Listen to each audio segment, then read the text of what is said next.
Rachel ఈ మిస్టరీని వదిలిపెట్టదు. ఆమె మెగన్ జీవితం గురించి తెలుసుకోవడం ప్రారంభిస్తుంది. అప్పుడు కొన్ని షాకింగ్ నిజాలు బయటపడతాయి.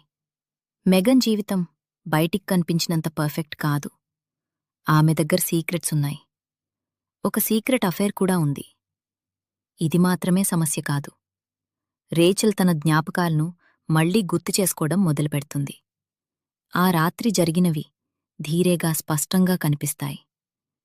చిన్న ఫ్లాషెస్, చీకటి, గందరగోళం. ఆమె అక్కడే ఉంది, మెగన్ దగ్గరే ఉంది. అప్పుడు ఒక భయంకరమైన నిజం బయటపడుతుంది.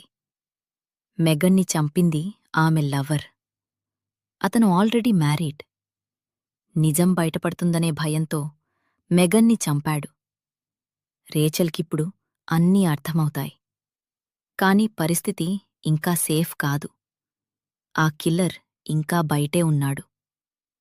రేచల్ నిజం బయటపెట్టడానికి ప్రయత్నిస్తుంది. దాంతో ఆమె లైఫ్ కూడా డేంజర్లో పడుతుంది. చివరికి నిజం బయటపడుతుంది. కిల్లర్ ఎక్స్పోజ్డ్ అవుతాడు. మెగన్కి జస్టిస్ దొరుకుతుంది. రేచల్కి ఒక రియలైజేషన్ వస్తుంది. మన కళ్లతో చూసిందంతా నిజం కాదు. మన జ్ఞాపకాలు కూడా మనల్ని మోసం చేయొచ్చు. ప్రతి స్టోరీలో కనిపించేది నిజం కాదు.